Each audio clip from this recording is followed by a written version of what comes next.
Hi, this is Dr. Kimberley Linert, and you're listening to Incredible Life Creator Podcast. Today, I have two guests that are connected in some way, and you're going to find out all about this on this podcast. So I'm really excited to introduce them. We have Kipling Luke Sanders, and we have John Eagleton on today. So let me just start out by introducing Kip, and then I'll introduce John. So Kipling Luke Sanders is an author and speaker. Kip thinks of himself as a chosen child adopted as a baby. His amazing adoptive parents provided him with a life of education and access. Kip has his master's in aviation science and is a tennis instructor. Despite these exceptional opportunities, Kip experienced a life of challenges brought on by his own self-doubt. It's these hurdles that drove him to find balance and success by turning tragedies into triumphs. He has crafted these life lessons into engaging books for children and adults. Kip continues to inspire with his message of confidence, world peace, and love through a revised perception of oneself.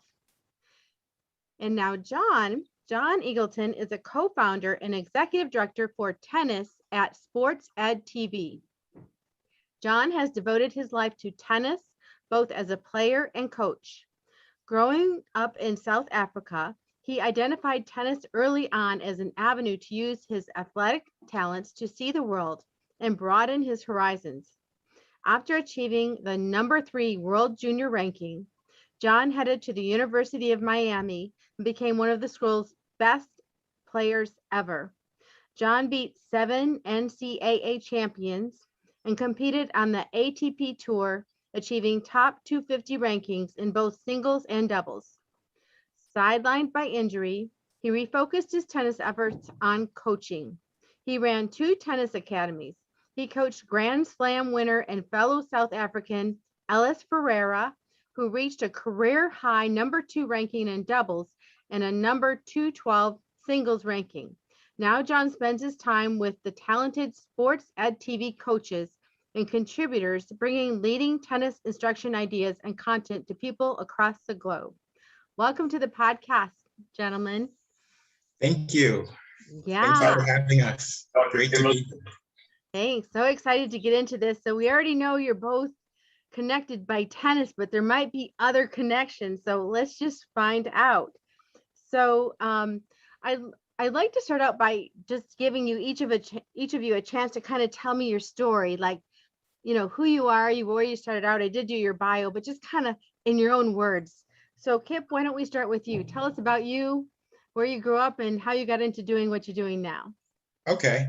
Well, my name's Kipling Sanders, and I was actually adopted. I was born in a big city called Seoul, South Korea, and adopted by an Irish Catholic mother and a Sicilian Italian father in Lower Manhattan. And my mother, she had the privilege of founding a nonprofit organization, and she worked for this was called the Lemur Conservation Foundation, which is part of the inspiration for me writing the book, The Wonderful Adventures of Lemur Blue. But my mother, she also was a singer, and she was a actress on Broadway. She was in Jesus Christ Superstar, she played Mary Magdalene. And then she also is like a philanthropist, where she's founded the nonprofit organization. And so basically, I feel like I'm achieving my dream. I feel like I'm achieving and fulfilling my dream finally of becoming a published author as a writer among people in the arts. So after all, I was named after a writer, Rudyard Kipling. And I have 4 other books coming out in the making that I'm working on. The second book is coming out by the spring of 2022. And that's an uplifting, feel good, real good, positive solution for what a lot of things that are going on today. My book is on sale on my website. It's lemurblue.com. The ebook is on sale for $9.99. And then the soft cover is $14.99, and then the hardcover is $19.99. But with that, you basically get QR codes, and you get a whole set of free tennis lesson videos as well that goes along with that. So those are well over a good few $100s or $1,000. But it's a good book. It's a good read. I recommend it. And that's pretty much all I have to say. Well, that is really unique. You buy a book and you get tennis lessons. Yes. That is really cool. Yeah, exactly. Yeah, it's pretty nice situation there for a lot of people. They get the opportunity to learn, and they learn from people who have played at a very professional level and some of the best coaches in the world. So it's a really beautiful project that Sports Ed TV does as well. That really is beautiful. I'm also a speaker in the beginning stages. I've dabbled with Rotary Club and the Kiwanis Club and Toastmasters Club. Toastmaster is more of a public speaking group, and Kiwanis and Rotary are more community oriented, where they do some volunteer work and they help the community become a better place and help out with like minds, people that are driven to help the world become better. Awesome. And that seems to be a very strong theme in your life, helping people, Yes. making the world better. Yeah, that's key to my life. I really feel that's my purpose here on earth, to tell you the truth, just to help bring light to someone's world, or to bring knowledge, whether it be from my own past experiences or from experiences of someone else that we see on national TV. But whatever the case may be, people need to be helped, and there has to be a solution to a lot of the things they have going on today. And my second book has a lot of those solutions, so I'm excited about it. That is wonderful. Which brings me, I'm sorry. Oh, go ahead. Which also brings me here today with John Eagleton, Coach John Eagleton. He's a great man, and now with Sports Ed TV, they've helped a lot as well, and they have heart to give back to the society and help out where help isn't, and to help the world become a better place. I keep reiterating that, but to provide educational articles and blogs on awareness and key vital information that people could learn for people. And they also provide professional sports coaching videos as well of multiple sports. So it's really exciting. That really is exciting. So the first question I had for you when you were talking is, why an author? Why was it your dream to be an author? What could that do for you? Well, an author would be more or less a stepping stone for me, a building block to build a bridge to get to the other side. It's like, why did the chicken cross the road? To get to the other side. And my getting to the other side is providing awareness and knowledge to people where there are errors that they can be corrected and they can be edited. And I've learned some tools myself, where I've learned some concepts or practices or tools in the toolbox, or whatever you want to call it, just like things that I haven't known before. And I just know if the world is aware that they will benefit. Beautiful. So it's your way to disseminate your message and to help people. Yeah, definitely. Yeah, so cool. Like basic, yeah, go ahead. Oh, keep going. When you have a thought, just keep going. Okay. I was adopted, and when it mentioned chosen before, I wasn't chosen in like an ego way, like, oh, I'm better than you, or anything like that. And not in an egotistical way whatsoever, more by way of gratitude and appreciation. My mother, she's Irish, and and my father is Italian. So I really grew up in an Americanized family in the 1980s. And my father owned a few restaurants. So, it was pretty interesting. One of his restaurants was called Kipling's Last Resort. And then there was a fire. They had to change the title, and it was called Chinese Chance. And then he also owned Bebop in the Village as well. So he owned 3 or 4 restaurants. But my mother was more the creative type. Nevertheless, I got exposed to some of the arts and culture and creativity in Manhattan, in New York City. I know Miami, where John is located, and Sports Ed TV, they have a lot of art and culture down there as well. Basically, the arts and entertainments. I got to meet Ellen Green, who was Seymour in the Little Shop of Horrors in that movie.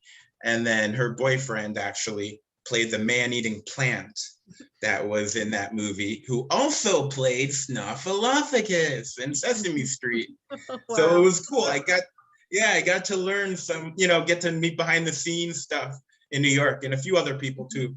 But it's not worth going on about. Yeah. Yeah, so cool. So cool. So let's move over to John. So John, why don't you tell us your story? You have a totally different story where tennis was your life. So why don't you tell us about you, how you started out, how you got to be doing what you're doing now?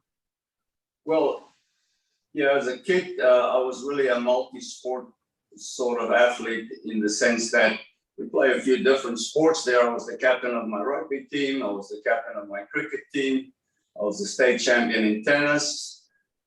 And so, I'm 10, 11, 12, 13 years old, trying to find my way. It seemed like sports was my life. Obviously, schooling was pretty tough in those days in South Africa. So I'm from Florida, South Africa. I went to Florida High School in South Africa. That always confuses people because I land up in Florida, Miami, at the University of Miami in Florida.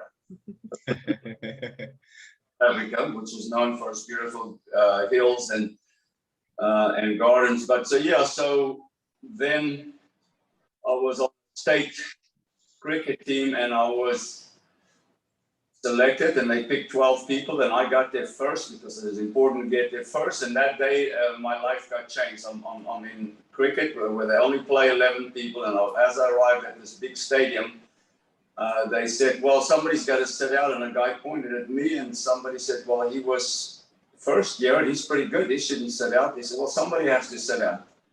So there I find myself in training. I'm playing rugby, I'm in team sports, and I also do at that time a little bit of tennis. And after sitting for 6 hours there, I got up and decided that I'm never going to play another sport where I can control my destiny. It was a strange feeling as I actually left that stadium and then dedicated my life to tennis. I like the idea of tennis because I can control the outcome. I was responsible for what I do. I really had to coach myself. In those days, I had a Rod Laver flip book, and I could flip these pictures, and I would sit there on a chair, and I'd use those pictures to learn the game. And so therefore, my tennis career starts. And I love the fact that we had a circuit there, and I would meet people that were internationally. And by the time I'm 15, I'm literally almost playing on a professional level. And my goal is to get to America. So it was a simple goal. If I have be number one in my country in the juniors, then it's my best ticket to pick the right school in America. So at the end of the day, I picked the University of Miami. And so I arrived in Miami as a tennis player. The week before that, I won the world singles, doubles, and team tournament in Costa Rica. I was also in the Air Force that year. So a lot of different things happening before I got to America. Wow. So why America? Why was the goal America when you grew up in South Africa? Well, America was tennis. There was a magazine called sort of World Tennis. And when I saw the pictures of it, the landscape in tennis was very different in those days. America had 46 of the top players in the world, ranked in the top 100. Today, they have a few because tennis has become much more global, right? Mm-hmm. So the US was a dominant country, winning a lot of Grand Slams. And America was the world of tennis, even though Wimbledon was the tournament and that was the English tradition, and you had the French Open, but America was where the land of opportunity, still the greatest country in the world, still the greatest place to do great things. Just think about the great things that's happening to Kipling here. Mm-hmm. So thank you. The land of opportunity. Look at this great conversation we're having here only in this great country, right? Mm-hmm. Amen. Yeah. Yes, sir. Exactly. So tell me about this sports ad TV that you're doing now. About 7 years ago, I decided to write a a book on the modern day game, and I was traveling around the USA, and I met with a guy that owned a Christian school. It was in Bradenton Inspiration Academy. We had a meeting. They had movie production, and for a year and a half, I sat there scripting videos on how to teach the modern day game, and we filmed in a movie production, but that translated into sports ed TV. We had and I have some of the best people in the world that has been able to direct me. I'm very fortunate. God sent me the blessing of Robert Mazzucchelli, my partner. Robert built Saatchi & Saatchi. We have Victor, the CEO, who built Dartfish in 138 countries. We have another team player, Victor. So Victor is Dartfish. Then we have Sasha, which is the media company, Executive Digital. So I feel like God provided me and put different people in my life, just like I met Robert at a tennis tournament, just sitting down by accident. Mm-hmm. Then one day we had a meeting and we realized that the sports is literally the biggest item in the world, but we must be a multi-sport platform. And we realized there was a big need for sports so that we can even the playing field. It seems like a lot of great people, a lot of great athletes succeed because they have money. You can see that the US wins a lot of Olympics. Yes, they have great athletes, but they have more money than other countries. So for me, sports activity as a platform, even though I the original videos, it's not about me. It's about getting the best coaches in the world in basketball, soccer, taekwondo, you name it, film them in movie production. And now we have a platform where we are in every country in the world for free, and anybody can watch the best coaches in the world without paying for it. So Sports Ed TV, we are in every country in the world, and in 1 second, many times 500 people are watching our videos. So, and we also have a foundation now. I started the Champions for Africa. So for me, I feel like God gave me this chance to impact the world, to make a difference. And for me, it's always about kids. And that's also why I'm so excited, about working with Kipling here. I'm happy to be the coach of the Lemurs to make a world champion, especially in the Big Apple, New York City. Yes, sir. I met this tonight. I got a little feel for New York. But more importantly, Sports Ed TV is a platform that is going to change is changing the world of education, whether it's for blogs or video production. So I'm very excited and excited about the foundation as well. Mm-hmm. What do you think it is about sports that unites people? Because right now in the world, different places, there's a lot of division. People are dividing or thinking they're different than other people when we're all the same. We look a little different, but we're all the same. What is it about sports that unites? Well, I think when you play on a team sport, you unite with your team.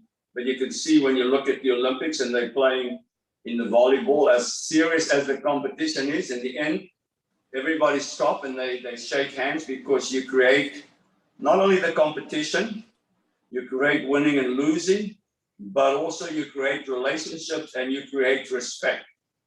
So, when you are competing against other athletes, if you don't respect them, then it's very difficult, to succeed in life. And even for people that are, like for Sports Ed TV, we're about that person on the street that wants to, I want to beat my brother. Like I always wanted to beat my brother. He just is always a little better than me. I also want to beat my best friend, So now people all over the world have a free place that they can compete. But sports brings people together. People want to compete, but then they want to get along. And sports has always been the greatest promoter in terms of bringing people together. Look at the Olympics. I mean, that's really undescribable, right? Just the impact of what does a female golfer from India have on India, right? So sports have huge impacts. People need people to look up to. We've been blessed in tennis with great role models, many other sports, Nadal, Federer, different people like that. So sports create role models, and then you also have international where the countries compete. I mean, it's just a joyous thing, right? Mm-hmm. Look, I went to the University of Miami. You know, we have bad attitudes at the U, right? I'm sure you've seen the 35th U and the bad attitude, right? But all of those things are great. It's culturally good. It teaches you to compete. It teaches you work ethic, and it teaches you to accept winning or losing. Yeah. Mhm. Exactly. And then there's that piece just about play. I mean, as serious as sports can be and as competitive and sometimes cutthroat as it can be, when it comes right down to it, there's that piece of sports that is play, that there is that fun piece in it that you don't see in every profession or everything that you do. Well, it creates lifetime friendships, right? Mhm. You know, in Miami, the Florida Gators are not our friends, but now my best friends are from other teams. Mhm. If anything goes wrong for me, I hear from people all over the world. I hear from my Alabama competition, my Texas. So sports just brings people together, but it's bigger than that. Sports create lifetime relationships and an experience that you can take for you for the rest of the life. And like Kipling was saying, a lot of this book is about finding yourself, you know, being able to be comfortable with yourself and being able to succeed. And sports just brings all of those aspects, you know. Mhm. So, how did you meet Kipling? How did this connection happen? I was running an academy in Sarasota, and Kipling was at the same club, and I would see Kipling there. So I feel like Kipling saw me working with a lot of different kids and different ages and different levels, and so I'd also seen him in Bradenton. But I'm going to let Kipling talk a little bit about this because it's about him and it's about the book. And I really believe in this book because it's about kids. We're talking about how sports bring it together, but one of the biggest needs in today's world is good kids' books that are positive, that have values in it that can make a difference. So, people, I'm going to let you start there. You tell me how, well, you know, that what you probably just saw me there feeding balls, right? Thank you, sir. Yeah, yeah. Basically, to take over that question, how did I know or meet John Eagleton, and what was it about him that inspired me to model a character after him?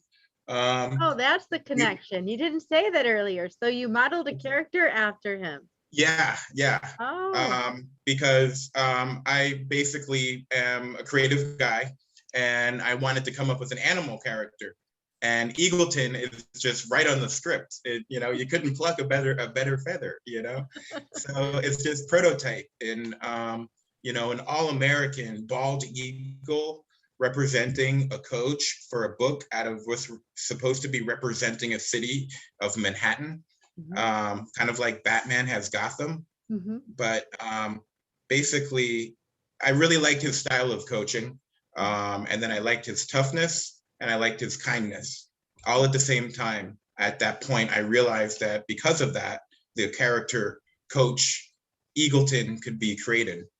So ultimately, it was a wonderful start. And basically, Coach Eagleton provided Blue, the main character of the book, the opportunity to learn the basics of tennis and to compete at a higher advanced level, which John Eagleton knows about as well. But also to teach him some very valuable life lessons as well that he could take with him. So it's about on the court and off the court. It's about in the school and outside of the school. It's about being smart and aware. And I think I just wish that the world today can start to have more awareness of how we're interacting with each other. I think I have a challenge where I feel like the people aren't treating each other well. And so what do I want to do? I want to go fix it all. That's just my heart, wanting to help the world.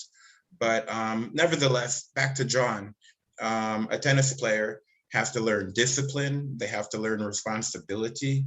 They have to learn to attain things at a high level necessarily. And they have to be able to learn, just like in life, from our mistakes as well. So it's a really nice relationship, business friendship that I've developed with John. He's a stand-up coach. I like big timers. He's a big time guy.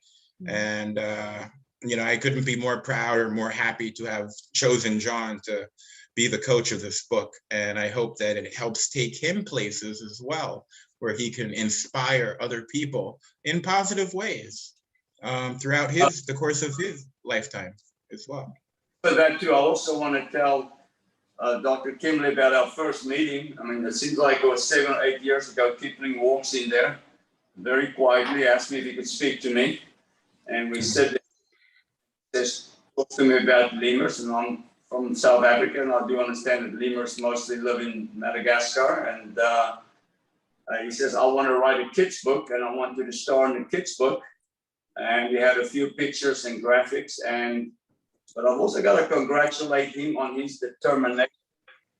I mean, it took 2 years later, I looked at more graphics, more pictures. I mean, he was determined to get this right. Everybody thinks that every time you just make a few pictures, but he worked so hard and was so dedicated on getting the result. But and it's amazing the work you've done. But thank you, John.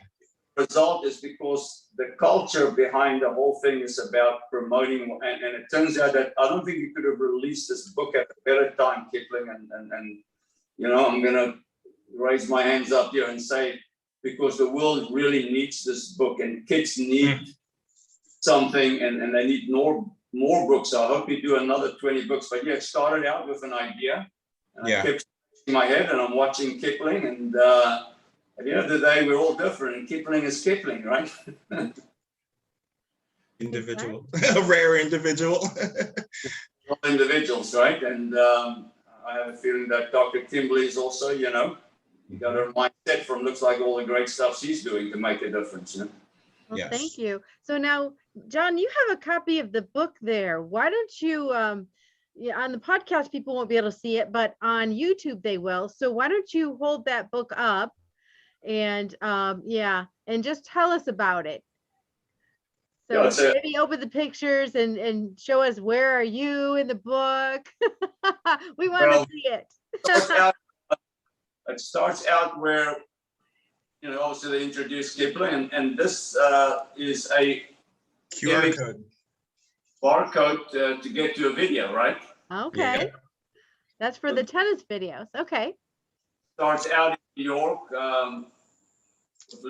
lives there with his family, and New York is not the warmest place at times, but he's trying. Kipling found our way and keeps wanting to learn sports, and so at some point in time, I believe, he gets introduced to the big bald eagle. There you are, the big bald there he eagle is. And the lemur with the long tail. And look at all those tennis rackets. Long, lanky tail. Uh-huh. So, so I don't mind being the eagle, I guess, because sounds good, right? Yeah. Solid. Great. That's well great. done. And the pictures are wonderful. You had a wonderful illustrator, and thank you. Yeah. Thank you so much. I know that'll attract kids because it's very colorful. Oh, and there's all those QR codes in the back, it looks like. Yeah. With the QR codes, if you just click them with your phone, it'll open up a video on your phone or iPad. And are they just computer. Individual lessons, like on different things?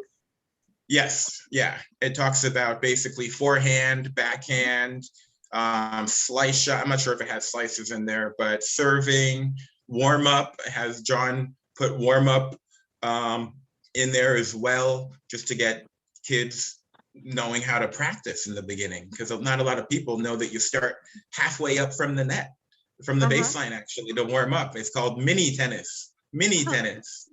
So he put a lot of great videos in there as well. Sports Ed did a class act job of work on their end.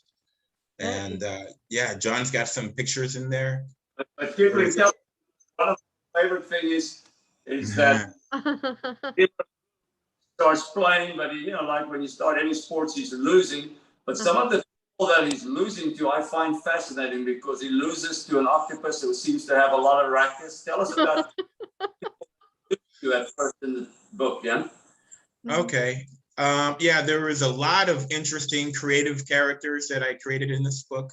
There was a leopard, a Tampa Bay Ray, a stingray that he played, a squirrel, a golden retriever. So he played all kinds of animals, and he actually also played an octopus with 6 tennis rackets. So I mean, how can you beat that? I don't know. How can you beat that? You know, 6 tennis rackets. I mean, that's like automatic. That's like Seems the kind of machine unfair. gun versus. That's not Blue fair. It's not fair. No, you think you had problems and I had problems getting them, but Lima Blue had some problems because when I see that octopus with 6 rackets, I'm thinking, well, maybe there's Nadal's and Federer on the other side. Yeah, exactly. The Leighton Hewitts and the Kei Nishikuris out there just taking over the world. It's like a human wall, a human backboard. Oh my God. That's, I love those characters, and I like the way also in the book where he comes up and to meet the coach. There's a lot of good life experience. You know, you always think about, well, you know, you work with somebody, but what is their first experience with you, and how does that work, and how does that impact them, right? In this case, he comes to be a world champion. You know? Yeah, Trust me, exactly.